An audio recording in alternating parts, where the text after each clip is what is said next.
ગુજરાતમાં 3 સિટી અગનભઠ્ઠી। આજે અમદાવાદ, રાજકોટ, ડીસામાં 44 ડિગ્રી તાપમાન નોંધાયું। 7 દિવસ અંગ દજાડતી ગરમી પડશે। લાંબા સમયે ગુજરાતમાં આઈટીનું મેગા ઓપરેશન। અમદાવાદ, વડોદરામાં ખુરાના ગ્રુપ, માધવ કન્સ્ટ્રક્શનમાં બેનામી અને ટ્રાન્ઝેક્શનની માહિતીના આધારે દરોડા। 27 જગ્યાએ ટીમો ત્રાટકી। ચેક રિટર્ન મામલે 1 વર્ષની કેદ। ખંભાતના બામણવા ખાતે મિત્રતામાં ઉછીના નાણાં પરત પેટેના ચેક રિટર્ન કેસમાં ખંભાત કોર્ટે 2.26 લાખનો દંડ ફટકાર્યો। ખાનગી ઓફિસમાં ધમધમતી નકલી આરટીઓ। રાજકોટમાં ટેસ્ટ વગર ડ્રાઇવિંગ લાયસન્સ કઢાવવું હોય તો 5,500થી 8,800નો ભાવ। અંદરના અધિકારીઓની સંડોવણી હોવાની શક્યતા।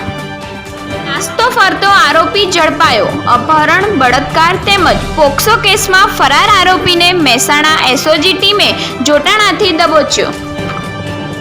પાણીના મીટર લીક થતાં પરેશાની। ગાંધીનગરના જૂના સેક્ટરોમાં નાખવામાં આવેલા પાણીના મીટરોમાં લીકેજ થવા માંડ્યા। અમૂલ્ય પાણી વેડફાઈ જતાં નગરજનોમાં રોષ।